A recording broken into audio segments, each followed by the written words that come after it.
Hey everybody, I'm Matt Anderson.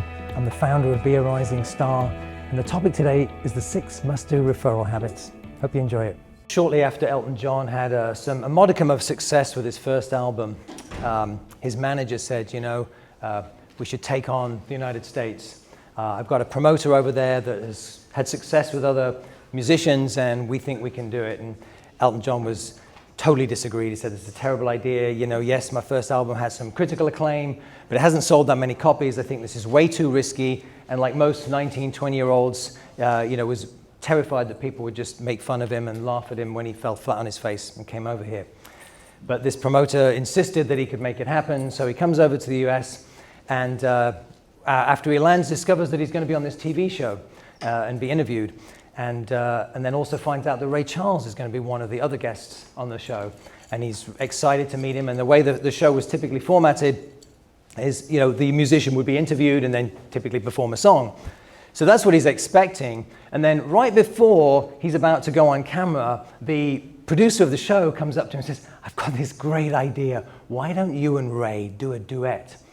So picture this for a second. He's about 19, 20 years old at the time. And the first thing, other than just sheer fright, that comes into his head is he pictures himself as a 10-year-old singing to Ray Charles songs in the bathroom mirror. Like, this is one of his all-time idols. And the idea is just mortifying that he then, without any warning, is expected to just show up and start performing.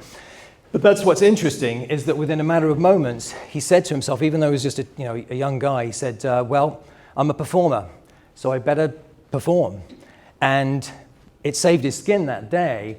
And if you're wondering why I'm starting with this story, it's because this whole summit has been about going up market. And what I've learned over the years, so I've been coaching advisors for 20 years, is that the biggest obstacle for any of us to get different results in another area, it's up here. It's in how we see ourselves. And it was fascinating because watching Ken and Jerry just now, there was no question in their mind that they're completely comfortable and congruent with the idea that every day, day in, day out, they're talking to multimillionaires. That's just normal for them. But that's not obviously normal for most other people. And so what I want to spend a few minutes on is this word identity, because the reason why, I'm assuming you're all here because you want to be taking care of more affluent people. And well, of course, doesn't everybody, right? But the obstacle is how we see ourselves. And this is rarely something we consciously do. So to make this incredibly clear and easy for you, and also very shortly practical, just think about an area of your life where you do a good job. So it could be your health, it could be how you take care of your money, it could be certain types of relationships. But please think about one of those areas where it goes well almost all the time. And when it doesn't, you do everything in your powers to get it back on track. So just to give you one example, Brian, may I share yours about your knee? So I'm chatting to Brian yesterday on this topic, and I said, and I wasn't exactly going out on a limb. I looked at him and like, well, he looks pretty healthy. So I said, so I'm going to guess that health is something that you generally do a good job with. And that when something happens in your life that throws you off track for whatever reason, and maybe you go some weeks of time and you start to put on a little bit of weight and your eating habits aren't as good, that's not acceptable for someone that sees himself as a healthy person. So sooner rather than later, he's going to do everything in his power to get back on track to that. And where I'm going with all of this is exactly the same. If you want it to be the norm, to be taking care of much more affluent people, that's how you have to see yourself. Now, it's easier said than done, but part of the process that can help. And so my purpose today, firstly, is to share that vision with you. That's the first thing. And the ironic thing is City National Rockdale's already done that. Like, the people, you're here because City National Rockdale can tell that you're exactly the right type of person that can be doing that kind of work. Otherwise, they would never in a month of Sundays would they have had you come here. So they see that possibility in you. The question is, though, that we have to absolutely buy into it hook, line, and sinker. And one of the ways to start this process, so what I'm not going to do today is I'm not going to be a cruel optimist. I'm not going to suggest, yes, and if you just follow these 3 simple steps, ta-da, you've got it. All your clients are going to be worth 20 million, right? That's not what's going to happen today, because the reality is this isn't easy for most people. Otherwise, everybody would be doing it. Like, who wouldn't do it if it was easy? So what can help is and I urge you to write some of this down and start to think about some things that you are good at. And I've given you some examples. And again, don't feel any guilt if this doesn't describe you, right? I'm just giving examples. So I'm using the generic examples of what you do for a living. I am quite confident that you see yourself as very good at what you do. So that would be one of the things of, I am the type of person who is a very skilled financial advisor. And then you take your pick on some of the other things. I am confident that some of you have great relationships with people. So whether that's your clients or your spouse or your kids, this is terribly important that you understand this, because, like I said, in these areas, it is unacceptable for you not to do well in that area. It's absolutely not possible for you not to be an area of strength for you.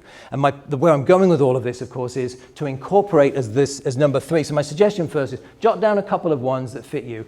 Smart with money. If you're healthy and fit, great, put that down. If you've got a close connection to a higher power, good for you. That would be an important one for you, I imagine, to put in there. And then there's other ones. I mean, the funny thing is you could come up with 20 or 30 when you start thinking about it. Food lover, movie lover, football fan, whatever it is, you can start. And then you can also go to character traits. How do people describe you?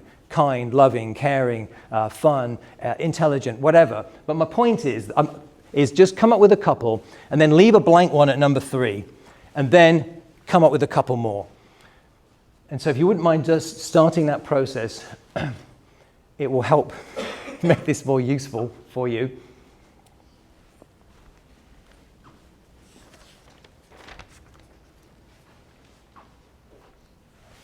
But just make sure, leave a blank space in the middle.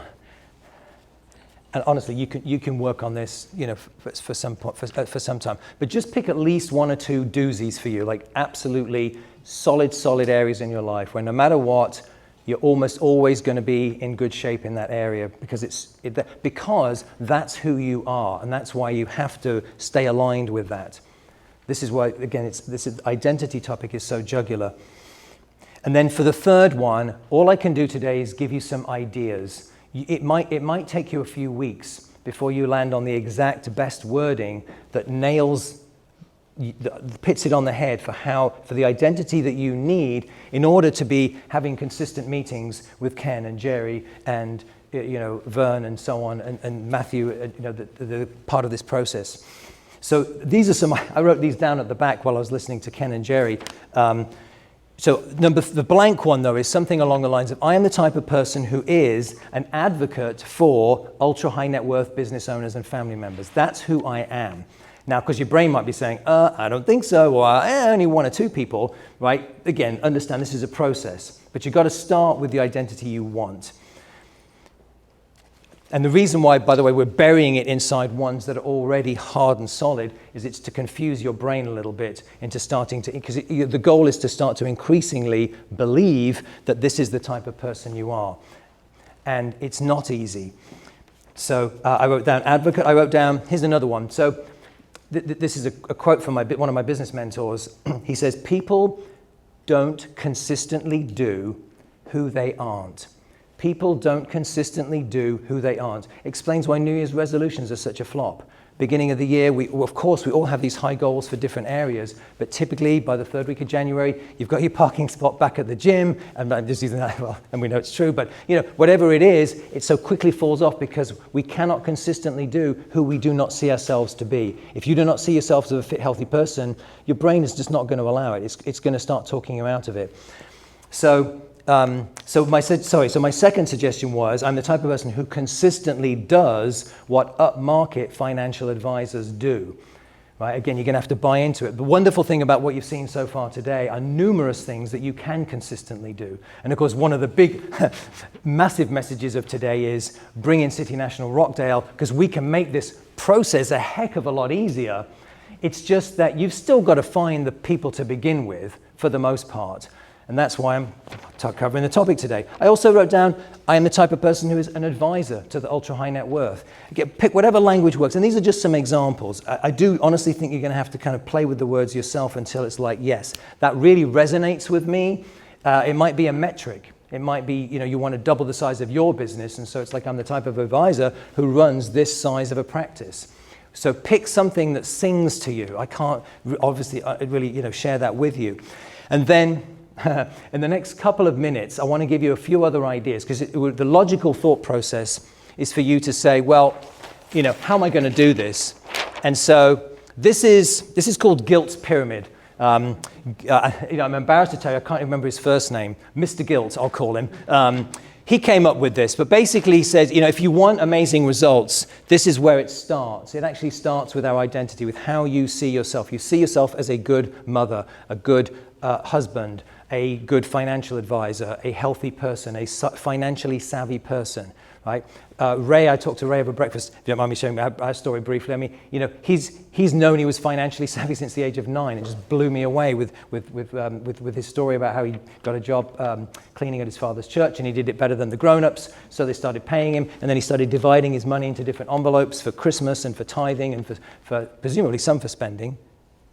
Yeah, I couldn't believe it, not least because I've got a couple 10-year-olds myself, and let's just say that's not who they are, right? So, but that's who he is, right? Anyway, but then it translates into our beliefs. So I want to just give a couple examples on beliefs as well, because this morning, after I heard Vern tell you I was going to talk about mindset, I thought I better think about this some more, and I thought, well, who have I coached that's really nailed this? And again, I wish I could stand up and give you 100 examples of people, but that would not be true because this isn't easy. But what's interesting is a couple of the people that came to mind as I was thinking about it, what they did was they had a belief that gave them enough confidence to stay in the game, to meet the Kens and the Jerrys that could help them continue to elevate and continue then to feel like they belong at the table with the ultra high net worth individuals that they just weren't used to interacting with.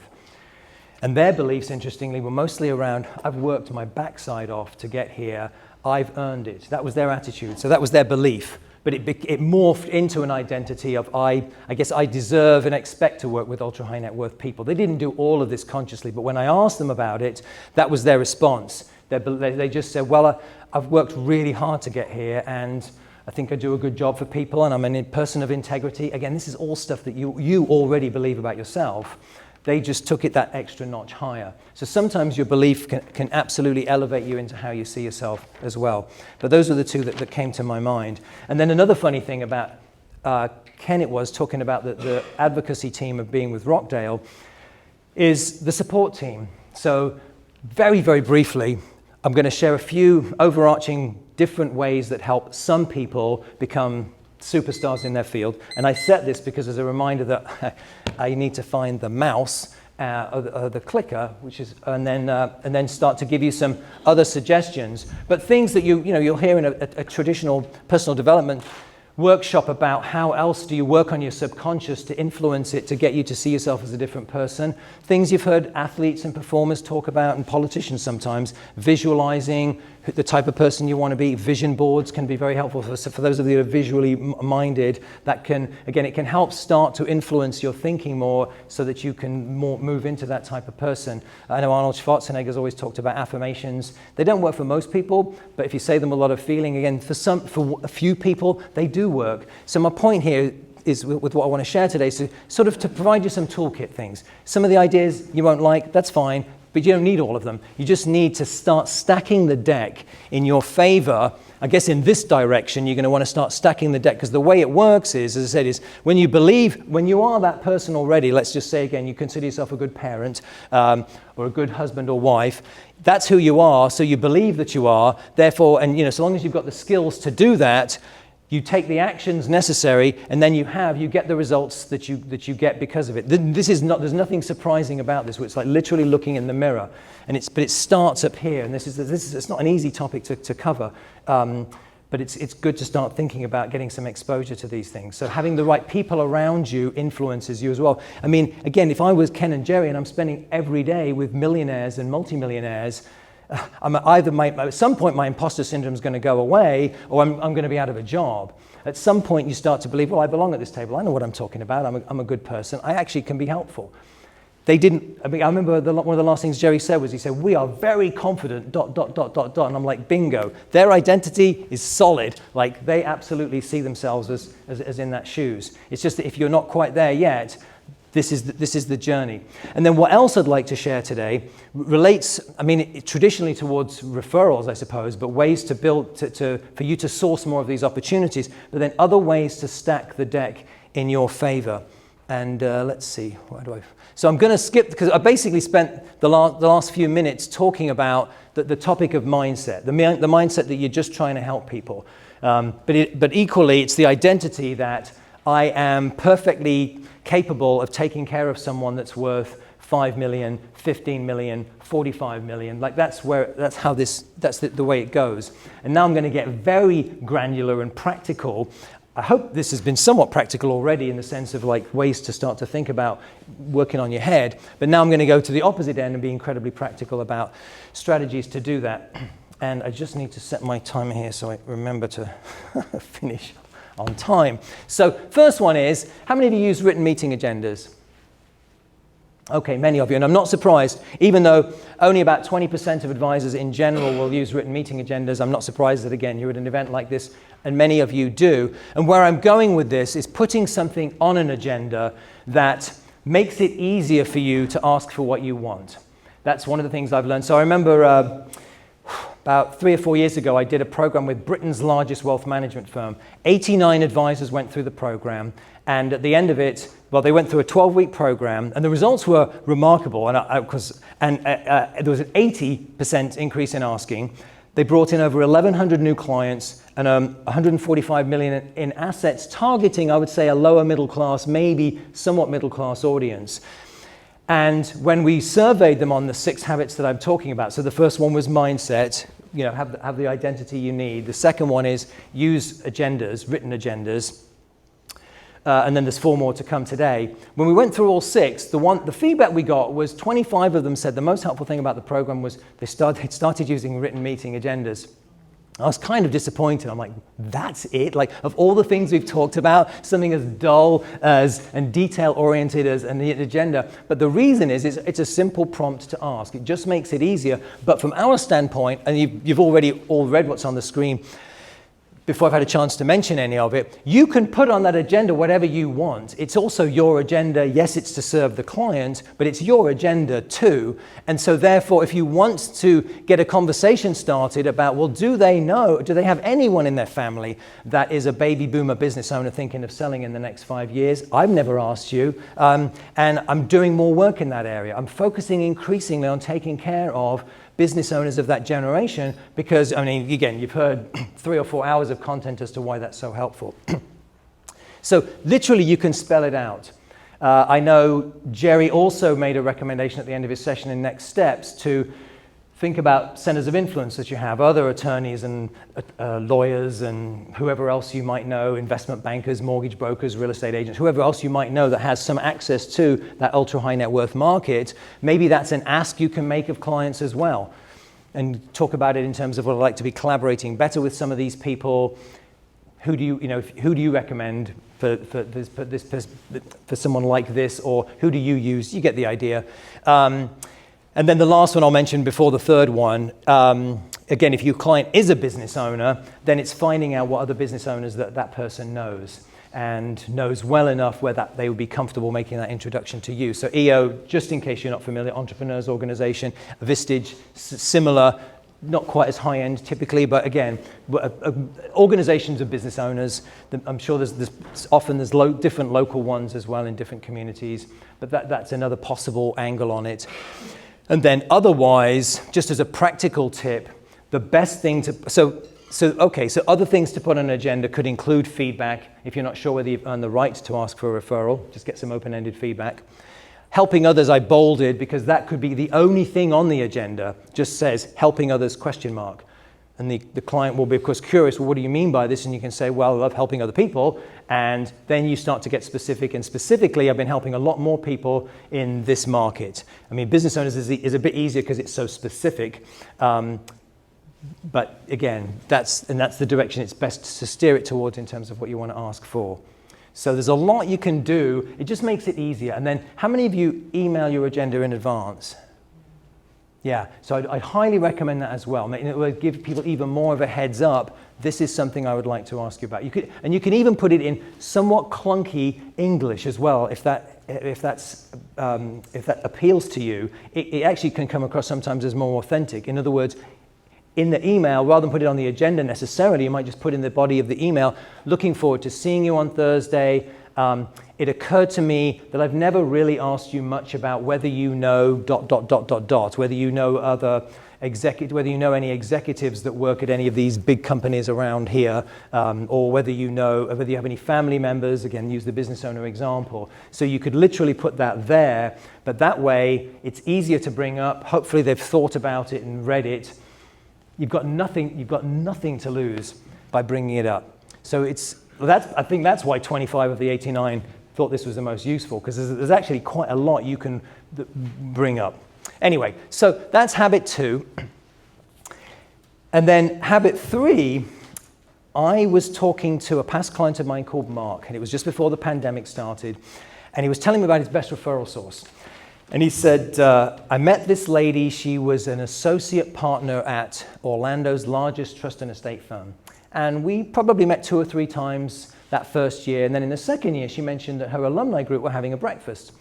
And it sounded really interesting, so I invited myself along. And then after the event, we got talking. And that was when we discovered that we had a lot in common. And he said, when she found out that how I treated my clients was the same way she treated hers, it gave her the peace of mind to start referring me.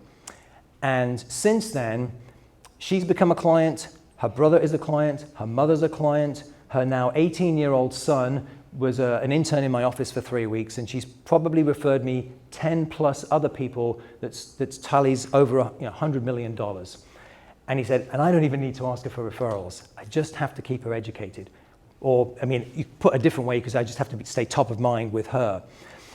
However, but then he added, but you know what, Matt, I think the real reason, or the real tipping point that day was I genuinely listened to what she had to say. And I know, it's funny, that sounds like a bit of a flat end to the story, like, oh, okay, but what I've learned over the years about this topic of referrals is that what tips relationships from the ones who don't refer to the ones who do is when the other person can sense that you genuinely care about them as a person and not as a source of revenue. And that's much easier said than done. And it is a big deal, because I believe, my experience in life anyway, is such that we seldom have that experience. And so I would put that to you and say, please, think about a professional in your life. They get your business, accountant, lawyer, bank professional, insurance person, whomever, just a professional person. And when you meet with them, when you get talking to them, they look you in the eye, they listen, they nod. You can tell they're listening. You can tell they're present to what you have to say. And they ask follow-up questions. They're genuinely interested in what you have to say. They know the names of your kids. They know personal things. They know who your favorite team is, things along those lines. I mean, who can think of someone that fits that description? And I'm trying to be clever here, but can you think of someone? That's a bit disappointing, but again, at the same time, I'm not shocked. And it's funny, because for years I couldn't either, and then I suddenly remembered that actually I do now know one person that fits that description. So that's the reality. The reality is that, and by the way, this is typical, right? So that's the one thing I was marginally disingenuous in asking, but at the same time, I still live in hope that maybe in Dallas people get a different experience.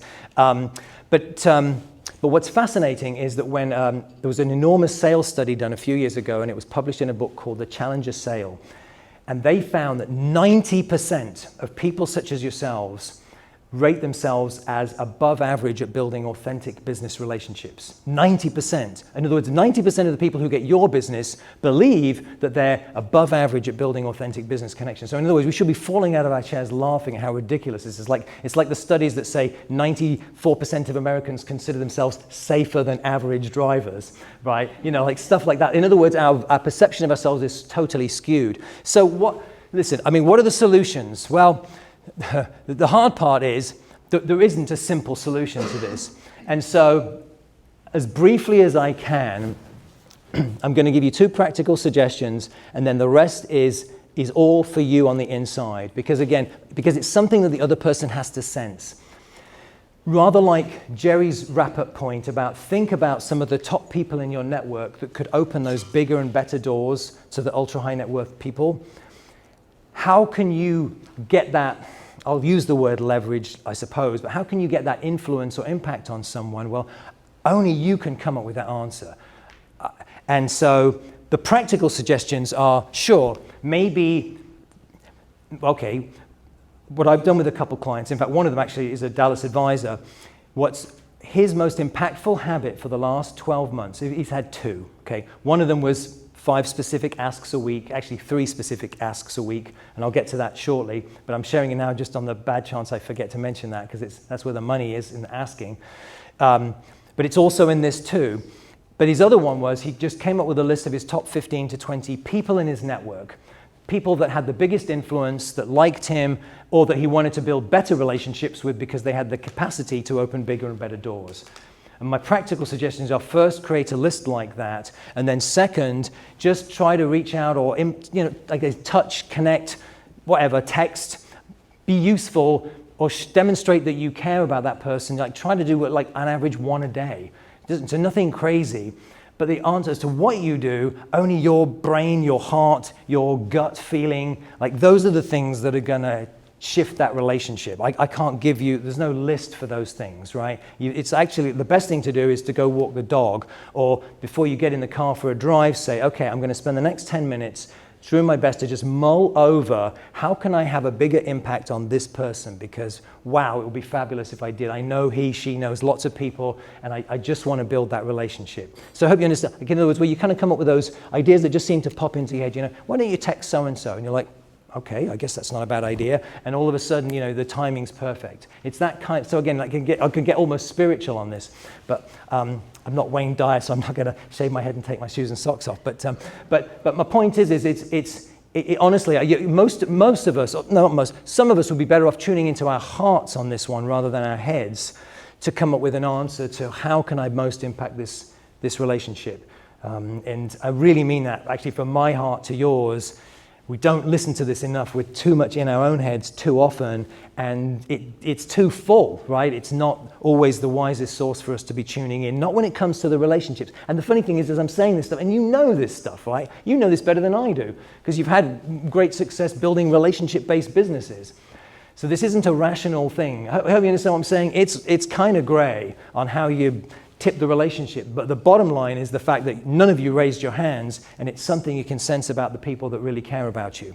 And that's your job, to be that person. But you don't have to be it with everybody. You only have to be with a small number of people from a business standpoint that can have that kind of influence and provide those types of opportunities. The most practical habit is this one. Be specific with your ask. So last year I presented at this summit, and my first book was given away. So today you got my new one that came out just a few months ago. My first book was endorsed by another Texan.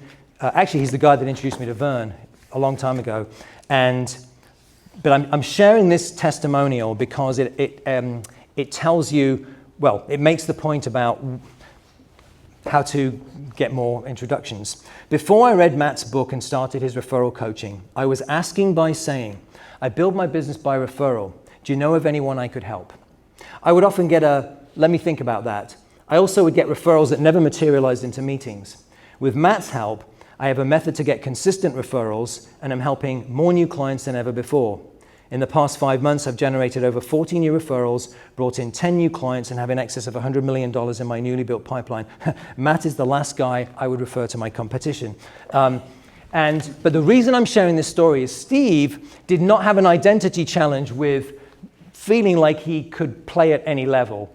Well, not any level, but much higher levels. His sticking point was here. He didn't have the skills and capabilities. And so this one is at this level. And so in other words, if you're comfortable asking people for help, asking people for introductions, then this step is the first one for you to go to immediately. And if you're still working on your head a little bit, this is the second one to address as soon as possible, because this is where the money is. Like, in other words, how clear you are about exactly who you want to meet, such that the other person you're asking can only think of one person at a time. That's how to be effective in this area. And Sure, if this was a full-day workshop, I'd ask for what you already do, how you learn about, who others know and like, because I know you're not blank slates. I'm sure there are several things you already do. But for the purposes of today, I need to be efficient with my remaining 20 minutes and give you some specific, tangible strategies just in case you're not doing them. Because I do find that, frankly, quite often people aren't.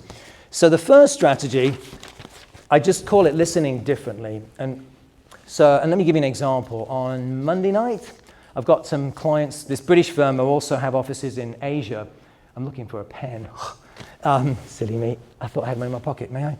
And thank you. And there was someone in the group, and anyway, he needed to hear this one because in a business meeting, when he has his agenda that focuses on financial planning topics, of course, what else would they focus on?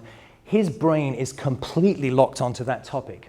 And so, in other words, someone could say to him, you know, Tim, you should talk to my sister about this. It could be so helpful. She desperately needs your help. And his response would be, anyway, as I was saying, like it would completely go in one ear and out the other. And so what I've learned over the years is 80% of advisors, and this is not a judgment, in a way it's a compliment that you're so focused on taking care of that person's needs.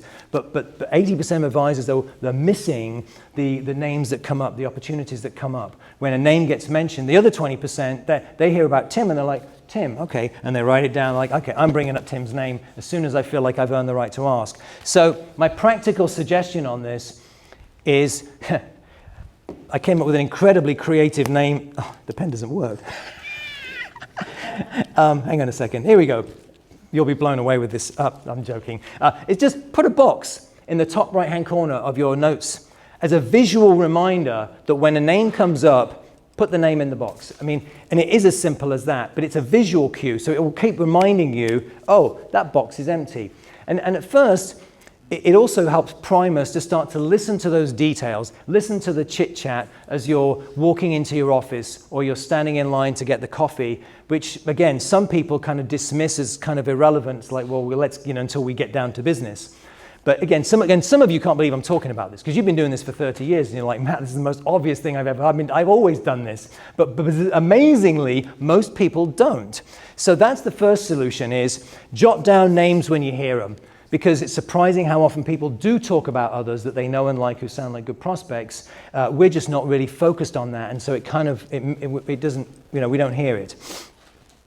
So that's the first strategy. And then the second one kind of follows along to that, which I call fishing questions. So in other words, if names aren't coming up in a meeting, then it's your responsibility to find out who does that person know and like that could be a good potential prospect for you. So, and the funny thing is I find this is a really hard thing to coach people on because we're all so hardwired in how we run our meetings. Like we're just used to running them a certain way. So the idea of having completely different questions that we don't normally talk about can feel very alien. So I'm saying that to say, if I make it sound like it's obvious and easy, then I apologize because it isn't obvious. It isn't easy for most people to make that kind of change, but it truly is. I call them fishing questions because it's truly about really being more interested about the people that they work with or the people in their family. And I think it feels foreign, like I said, because maybe those are questions you haven't asked before. And it isn't much more complicated than that, really. So again, if you're looking for those much higher net worth clients, or how many of you have executives as clients? Many of you. So this would be an easier opportunity to say, listen, I know you're a partner over at ABC firm. How many partners are there over there? Like, just start asking curious questions, and then you might just say something like, and then do you report to somebody, or you're equally, whatever? Do you all have an equal ownership in the firm, or whatever it might be? But just these curious questions. And again, I don't want anyone to take offense to this. Because I didn't know this 20 years ago. I heard it on a Brian Tracy cassette. But then you weave the questions. So obviously you don't want this to be like a Spanish Inquisition where you're bombarding with someone about names, people. Obviously you're mixing up the questions. So you ask a completely unrelated, non-people related question for the third question. Like, so, and on what kind of projects do you typically work on? Like something completely unrelated. Or are most of your clients in the Dallas area, or are they nationally? But you understand the idea. But it's kind of like being a bit of a detective incentive to find out who are the people in this person's network that are in that ultra high net worth level. But they can still go in the box because if the box is still empty. So you get the idea. But those are a couple of things that I think can be very practical and not particularly challenging. I mean, they're certainly not hard to understand, to start to incorporate, to do differently. And then my third one, and this is easy. This is something you could use this afternoon if you have the opportunity, and that is, I call it the generic specific. But there's only one answer to this question, which is, of the business owner clients that you've been working with lately, who do you get along best with that you'd be most comfortable introducing me to? And obviously that's a particularly great question for an accountant and a lawyer, but maybe it's relevant to a business owner client as well. But and by the way, I know you've heard so much about business owners, you could put anything, any demographic in that group of people. If your expertise is helping dentists, same thing, of the dental practice owners that you are buddies with, who would you be most comfortable introducing me to? Who do you think, who comes to mind that is the one that you think I'd most enjoy, I could potentially help the most, something like that. But it narrows it down to one person, and it works. I mean, if I said to you, of the people that live on your street, who do you get along best with? One person comes to mind. Of your siblings, who are you, which one do you get along best with? Or if I was going to move to your community, who's the best real estate agent that you could refer me to? Like, I only want one name, see?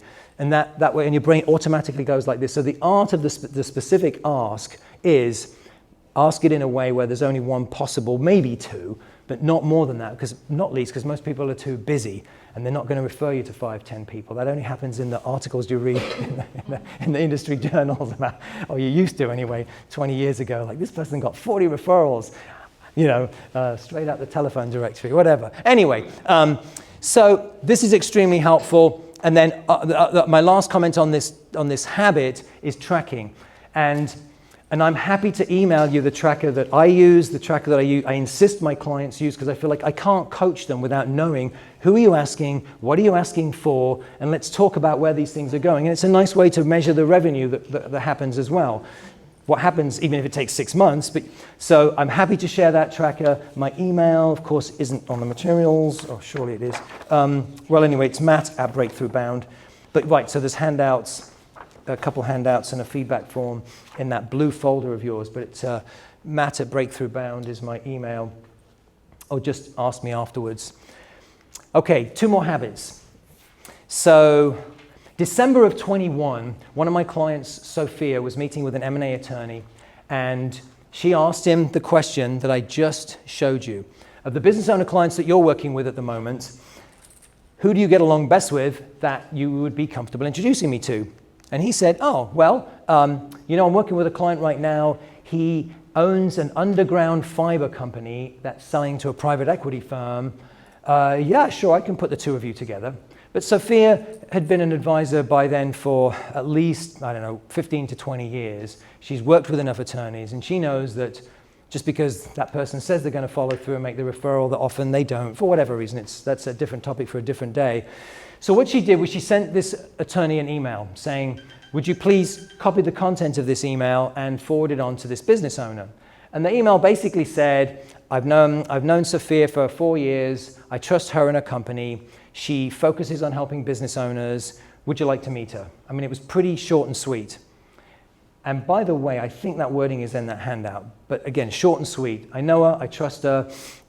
She focuses on working with business owners. Again, so I'm trying to emphasize the word focus, or she specializes in, and anything like that, of course, enhances your likelihood of getting in. But you can say the same thing. And by the way, you could also say, so let's just say, for argument's sake, you have no ultra high net worth clients. And I know this sounds a bit disingenuous, but it's not a lie to say, he or she is specializing increasingly in meeting the needs of ultra high net worth families in the ABC community that you live in. But if you've got one, it's okay to say that, because that's why, because that's who you're becoming. That's exactly where you're going. You've got the support team to do it. You just need to meet more of those types of people. But anyway, she sent the email. And he replied. Sophia and the business owner had a phone call. Then they had a 3-way meeting with the attorney. Then she did her fact-finding process. And then 5 months later, the business closed for $15 million. And afterwards, when she was telling me about it, she said, you know, Matt, I really don't think that would ever have happened if I hadn't sent that email, because I'm just not that confident that this attorney would ever have actually followed through. So this fifth habit is about I would say I'd say it's about coaching your referral sources. It's also just about acknowledging the reality that most people, most humans, they don't know how to make an effective introduction. Again, it's not a judgment, it's just an observation. It's not something that comes naturally to most people.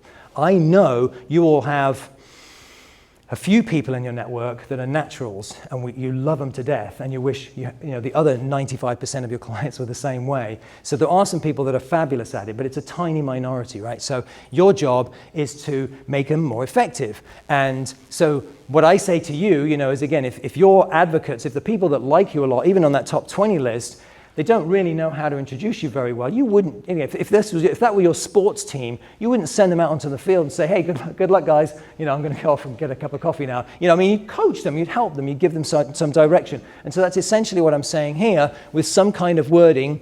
And this also is in the packet. You've got the copy of the slides. And if you don't love this wording, fine. But come up with some kind of wording, because you want to make it easy for people to introduce you. So, and you do that in two ways. One was the last habit. You make it easy by saying, I want to meet this person. And then the second thing you do is, and here's something you're welcome to share with them if it makes it easier for you to introduce me to that person. And by the way, how many of you already do this? I see one hand. Please don't mean, yeah, okay. So 2 or 3 of you. But it's still interesting how few people do that. And may I ask from one of you, what got you started doing that? Suggestion by a coach. Mm-hmm. Yeah. Okay, yeah. And supposed to be a wholesaler 20 years. Okay. So what do you mean? So you I'm also just saying, just learning that through the business. Mm-hmm, training. mm-hmm. Yeah. Yes, Work yes. smarter, not harder. Yeah, and it's the same as habit 4. The normal way to ask is, you guys must know somebody I could help. Can you please introduce me? And it just doesn't work. I mean, you go to any BNI meeting, any Chamber of Commerce meeting, and people stand up and they say, I'd love an introduction to anyone who, has feet, wears clothes, and unfortunately, and I know I'm being a bit facetious, but we cast, but the thing is, we think we're being smart. We think if we cast this really wide net, we'll catch a few fish. But unfortunately, your minds glaze over fast. Like if I said, do you know anyone that likes sports? Do you know anyone that likes spending time with their families? Do you know anyone that likes going on vacation? Do you know anyone that would like to make more money? Do you know anyone that would like to be healthier? But the minute we heard the word anyone, our brains literally will shut down. So just in case everybody makes that mistake. So now I'm encouraging you to avoid that, so that you can have more traction, so that you can start moving up this food chain and getting your head in the best possible place. This is what Rockdale wording, and like I said, you have the slide in your packet, so you don't have to write it down. If you want to take a picture of it, great. But because I've sat through enough summits where I kept thinking to myself, that presenter needs to teach the advisors how to have this conversation so it doesn't feel weird. And by the way, if you don't love this wording, well, at least you've got something to start with. Now you can start to edit it so it sounds like you. But I mean, this is pretty decent. I've had this vetted by Vern. So he's, but again, you're not Vern. So, but now you've got something to make that easier to have. In other words, how do I bring, because this is what your referral sources are saying to themselves too. You're saying to your executive client, I'd love to help more of your colleagues at work. Would you mind introducing me, or would you be open to, introducing me to a couple? And they're probably, I'm sure they say yes, but their next thought is, how would I do that? What would I say? What would be, what would not feel awkward? That's the thing. Because your referral sources have to feel comfortable and competent with what you're asking them to do. Otherwise, they're not going to do it. Grown-ups, adults do not do things generally that make them look uncomfortable and make them feel incompetent. So that's why this step is important. And then the final step reminds me of a young woman I met called Melanie, who also curiously is in Dallas. And I was to do a large session for their company a couple of years back, and I was recommended to interview her because she was one of their star performers, young, 23. And she told me this story about how about 3 months into starting with the company, she got a great referral to someone in Houston. And so she called around a network trying to find other people in Houston that she could meet to justify going there, which she did. But she couldn't get an appointment with this big shot partner MD, managing director actually of a law firm. So she kept calling. She called every day, the office, and she, of course, got to know the assistant who answered the phone every day. And she said, I even found out about her kids. One day I dropped off treats. And then she said, toward the end of the week, I finally got this call from her that says, my boss had a cancellation. Can you be here in 45 minutes? So she showed up, and she said, even though I was only 3 months into being an advisor and didn't really know what I was talking about, luckily it was a good enough of a referral such that he hasn't done business with me yet, but he has referred me to some of the other partners in the firm who have. Well, when I heard that story, I was just amazed. I just said, wow. My first thought was, you're brave. But what came out of my mouth was, how did you not feel like a pest calling every day? And she said, oh, well, that was easy. I listened to the voice inside me that told me they don't know they need this, and I do. And I just thought, wow, that's brilliant.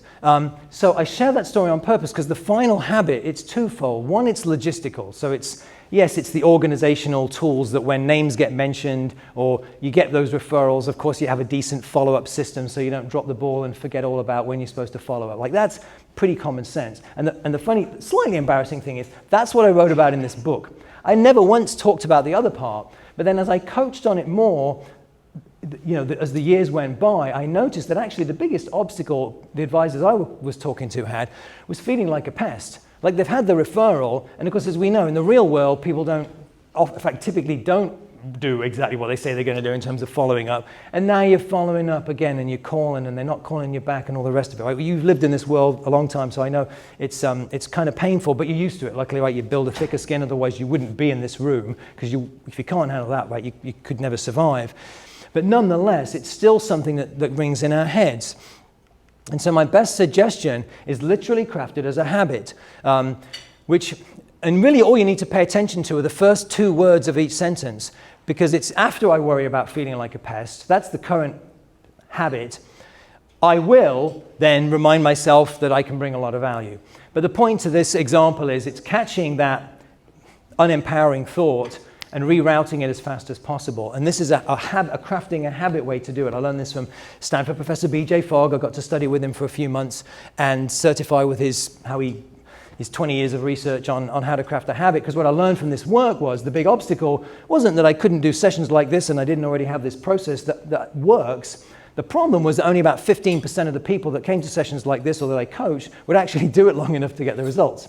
Thank you, Vern, that you were one of the 15%. But the pain for me was that if I could just learn how to teach habits better and this better, then, and I've seen this, way more people now understand, because everyone understands that, once you've got the competence to form a habit, then it's a heck of a lot easier to stick with it. Yes, you need to reinforce this stuff, otherwise the habit won't stick. Like, it all interrelates. But this is, again, an incredibly practical tool as a way to quickly catch any mental discomfort with the asking. So as I start to conclude, so I just want to draw your attention to, so this is the visual of the referral process that I've talked about. You have a copy in the binder. Like, it can't be any simpler to understand than this. My goal for you is to sort of embed it in your head so that no matter where you are, it's wired where you're thinking about these things. Have I earned the right to ask? How clear can I be about who I'd like this person to introduce me to? Getting help from that person. How do I think this person is going to be most comfortable? Teeing me up and then not feeling like a pest. So I've kind of just summarized it right there, actually. So those are the 6 habits. And no matter where you are today, the sensible advice is just pick one of them, please, that as you leave today, to say, yep, that's the one I think I'm going to work on next. So again, this is in your handout. And then if you would humor me and take 30 seconds to turn to a neighbor and say, okay, this was the most useful idea I got from this session. You've got 30 seconds. That's all we have time for. But I want this to be useful, right? So I would hate to have come all this way for you then not to take any action. So pick at least one thing that you think, yeah, that's useful, I can do that. So just 30 seconds each, please. I'll be quiet for a moment. Take a minute. Okay, ladies and gentlemen, if I could conclude here, I hope you shared something that's useful, tangible, that you can move on with next. I want to conclude very briefly with a story that I hope sort of summarizes in a way some of the things you've heard in general today. And it's funny, I didn't know this until last night, but this is someone that Vern trained with at his previous firm. But I coached someone called Blair from San Diego, again, at least 11 years, 12 years ago. When I first met him, he said to me, he said, Matt, my average client's worth between 1 to 3 million. And by the end of the year, I want to get it up to 5. So, okay, this was a January conversation when we had it. And what we settled on was for him a power habit of 5 upmarket meetings a week. So 5 meetings with people that could open those bigger and better doors, COIs, clients, etc., network events, and so on and so forth. And again, Blair was one of those 15%ers, because this was before I understood habits and guilt's pyramid, that he did it. He was consistent with it. And at the end of the year, he hit 5 million. So that was about 2012. And then I called him as well before the pandemic started. So about 7, 8 years later, I called him up. I hadn't talked to him in ages. And he said, oh, by the way, Matt, guess how much my average client's worth now? I was like, I don't know, 10 million? He goes, 20. And it's a perfect example. And actually, I said to him, I said, well, how did you do that? Like, what have you done differently? And what's that? Won't market. I know. Well, thank you, but I mean, well, okay. But his comment was about belief. He just said, well, you know, I believe that I'm a good guy, I'm a hard worker, I try to do the right thing, I've got a good network, and you know, and he didn't say this, but he's also very, you know, he's got the motivation to do it. But ultimately, it was this that kept him on that trajectory. And so when we talk about today, and not just in this session, but in all the sessions about what's possible, like I said, Rockdale would never have had you here today if they didn't see it as possible for you to be this person that's serving the ultra high net worth. The sticking point is kind of in how we see ourselves, and that's the shift that has to make.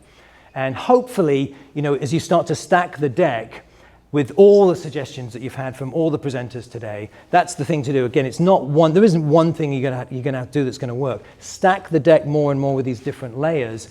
But remember to make it unacceptable for you not to be the same person who is also the good parent, the healthy person, the financially savvy person, the excellent financial advisor. Lump it in with all these other things that you already are so that your brain can buy into it faster. And then when you combine that with the support team and or some of these other things, that can start to get you to where you want to go.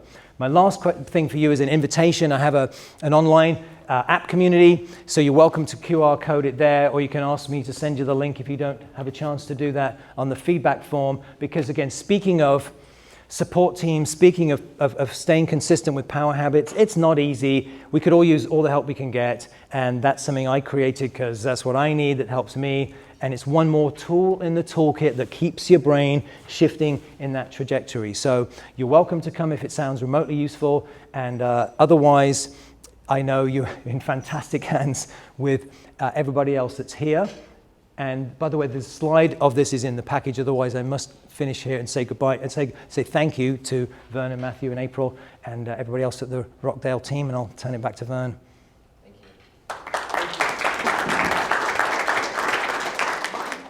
Thanks again for watching. I really appreciate you staying till the end, and please do something useful with this because I know it will make a big difference for you and the people that are important to you as well. Thanks again.